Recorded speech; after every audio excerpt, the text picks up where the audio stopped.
राज्यसभा में वंदे मातरम पर विशेष चर्चा के दौरान बीजेपी के राष्ट्रीय अध्यक्ष जेपी नड्डा ने कहा कि हमारा उद्देश्य भारत के पूर्व प्रधानमंत्री को बदनाम करना नहीं है, लेकिन इतिहास को रिकॉर्ड पर रखना जरूरी है। जेपी नड्डा ने कहा कि जब कोई घटना घटती है तो जिम्मेदार सरदार ही होता है।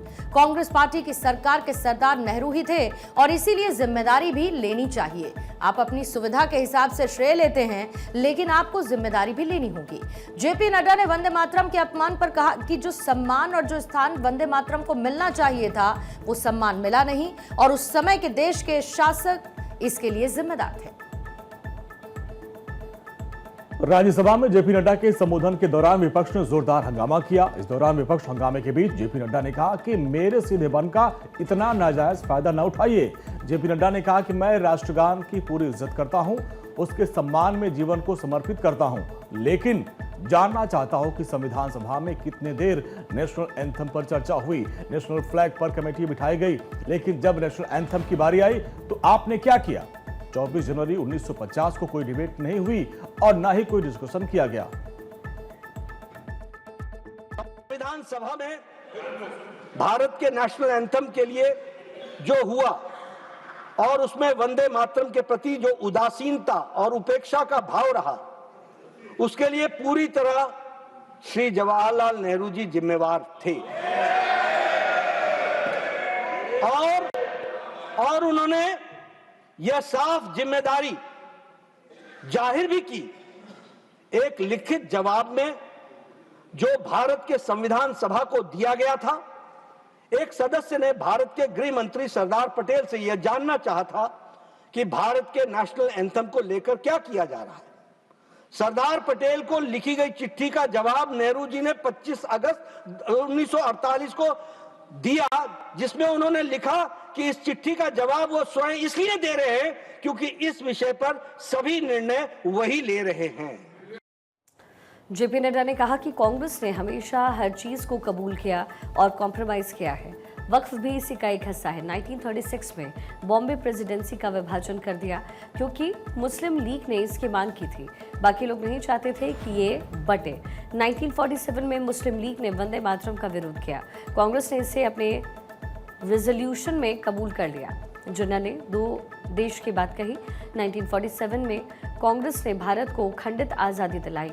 उस समय सिंध की डिमांड मुस्लिम लीग ने की थी, जबकि हमारे सिंधी, गुजराती, मराठी, पारसी, क्रिश्चियन कम्युनिटी चाहती थी कि विभाजन ना हो। मुस्लिम लीग ने वंदे मातरम का विरोध किया तो कांग्रेस उसे 2 स्टैंजा पर लेकर आ गई। 1937 में जो मेरे पहले जिस पर चर्चा चल रही है कि मुस्लिम लीग ने वंदे मातरम को अपोज किया और कांग्रेस ने अपने रेजोल्यूशन में उसको कबूल कर लिया और 2 स्टैंजा पर ले आए और नेशनल सॉन्ग की डिसरिस्पेक्ट को भी उन्होंने खारिज कर दिया। 1947 जून में जिन्ना का आइडिया 2 देश, उस दिन आपने 2 अंतरे वंदे मातरम को खंडित किया था और 1947 में आपने भारत को खंडित आजादी दिलाई, खंडित कर दिया। और आजादी में भी कि देश कॉम्प्रोमाइज से नहीं चलता है, ये हमारी आइडियोलॉजी। देश सच्चाई और इतिहास की बातों को ध्यान में रख करके चलता है। और मैं ये भी कहना चाहता हूं कि देश अगर चलता है तो वो अनकंडीशनल नेशनल सेंटिमेंट्स को ध्यान में रख करके चलता है। जेपी नड्डा ने कहा कि देश अनकंडीशनल सेंटिमेंट्स को ध्यान में रखकर चलता है। वंदे मातरम को वही सम्मान मिले जो हमारे राष्ट्रीय गान और राष्ट्रीय ध्वज को मिलता है। नड्डा ने कहा कि यही हमारा कहना है कि भारत के पूर्व प्रधानमंत्री नेहरू ने वंदे मातरम के सांस्कृतिक और ऐतिहासिक महत्व को नजरअंदाज किया था। जेपी नड्डा ने कहा कि कलकत्ता कांग्रेस की वर्किंग कमेटी की मीटिंग 26 अक्टूबर से 1 नवंबर 1937 तक हुई और उसने एआईसीसी के लिए एक प्रस्ताव पास किया। इसमें कहा गया था कि कमेटी हमारे मुस्लिम दोस्तों द्वारा गाने के कुछ हिस्सों पर उठाई गई आपत्तियों को सही मानती है। कमेटी सलाह देती है कि जब भी राष्ट्रीय मौकों पर वंदे मातरम गाया जाए तो सिर्फ पहले 2 छंद ही गाए जाएं। 1937 में जवाहरलाल नेहरू की अध्यक्षता में और सांप्रदायिक तत्वों के दबाव में वंदे मातरम में बदलाव किया गया। अब तक देश भर में इंडिगो की 5000 से ज्यादा फ्लाइट्स रद्द हो चुकी हैं और इसी बीच इंडिगो क्राइसिस से प्रभावित यात्रियों के लिए इंडिगो एयरलाइंस ने मुआवजे का ऐलान किया है। कंपनी ने कहा है कि प्रभावित यात्रियों को सरकार के नियमों के अनुसार 5000 रुपए से 10,000 रुपए तक का मुआवजा दिया जाएगा। वाउचर जारी हो गई है। इसके साथ ही एयरलाइंस ने सबसे ज्यादा प्रभावित यात्रियों के लिए 10,000 रुपए तक के एक अतिरिक्त ट्रैवल वाउचर जारी करने की घोषणा कर दी है।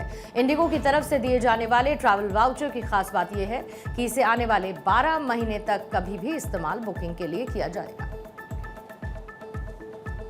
यात्री भारत में इंडिगो की किसी भी घरेलू उड़ान या फिर अंतर्राष्ट्रीय रूट पर इंडिगो के मुआवजे से संबंधित वाउचर का उपयोग कर सकते हैं। इंडिगो ने बताया कि 10,000 रुपए का ट्रैवल वाउचर उन यात्रियों को दिया जा रहा है जिनकी फ्लाइट बार बार रीशेड्यूल की गई या फिर एयरपोर्ट पर उन्हें लंबा इंतजार करना पड़ा था।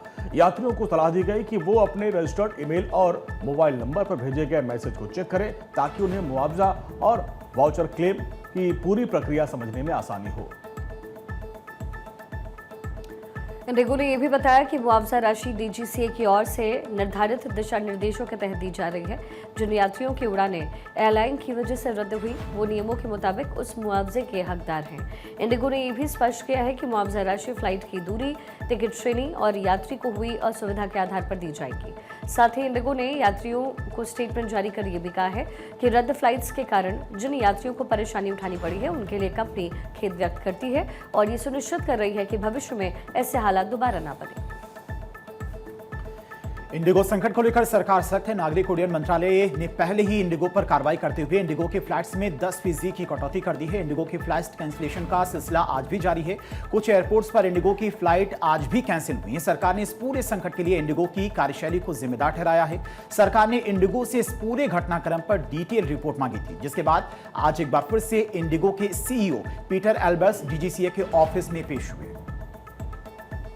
गोवा पुलिस ने नाइट क्लब में लगी हुई आग मामले की जांच अब तेज कर दी है और इसी हादसे में जहां 25 लोगों की मौत हुई थी, जांच एजेंसीज ने बताया कि नाइट क्लब के मालिक सौरभ लूथरा और भाई गौरव लूथरा को थाईलैंड पुलिस ने हिरासत में ले लिया है। दरअसल हादसे की जानकारी मिलने के बाद दोनों ही थाईलैंड भाग गए थे, जिसके बाद लूथरा ब्रदर्स के खिलाफ ब्लू कॉर्नर नोटिस के आधार पर उसे जारी करते हुए कार्रवाई की गई है। जांच एजेंसियों के मुताबिक सौरभ और गौरव लूथरा ने थाईलैंड के लिए फ्लाइट टिकट उस समय बुक किए थे जब गोवा के उनके नाइट क्लब में फायर ब्रिगेड की टीम आग पर काबू पाने और फंसे हुए लोगों को बचाने की कोशिश कर रही थी। अधिकारियों ने बताया कि लूथरा भाइयों ने 6-7 दिसंबर को रात 1:17 पर ऑनलाइन ट्रैवल कंपनी की वेबसाइट पर लॉगिन किया और दोनों सुबह 5:30 बजे की इंडिगो की फ्लाइट 6E1073 से दिल्ली से फुकेट के लिए रवाना हो गए थे। गोवा अग्निकांड केस में दर्ज एफआईआर में बताया गया है कि 6 दिसंबर को आरोपी गौरव और सौरभ लूथरा ने अपोरा स्थित बिच रोमियो लेन में एक फायर क्रैकर शो भी आयोजित किया। ये शो बिना जरूरी सावधानियों के आयोजित की गई थी। मतलब ना तो मौके पर पर्याप्त अग्नि सुरक्षा उपकरण मौजूद थे, ना ही अन्य सुरक्षा इंतजाम किए गए। जांच में सामने ये भी आया है कि नाइट क्लब में आग लगने का जो मुख्य कारण था वो इलेक्ट्रिक पटाखे ही थे। इस हादसे के बाद नॉर्थ गोवा जिला प्रशासन ने नाइट क्लब, होटल समेत और उन सभी जगहों पर आतिशबाजी पर बैन लगाया है। गोवा अग्निकांड की जांच में यह भी सामने आया कि आरोपी बिना जरूरी अनुमति और लाइसेंस लिए ही इस क्लब का संचालन कर रहे थे। मामले में गिरफ्तार एक अन्य आरोपी अजय गुप्ता को पुलिस ने दिल्ली से गिरफ्तार कर गोवा कोर्ट में पेश किया। जांच में पता चला कि गौरव लूथरा और सौरभ लूथरा सहित अन्य आरोपियों को अच्छी तरह से पूछताछ उनसे की जाएगी।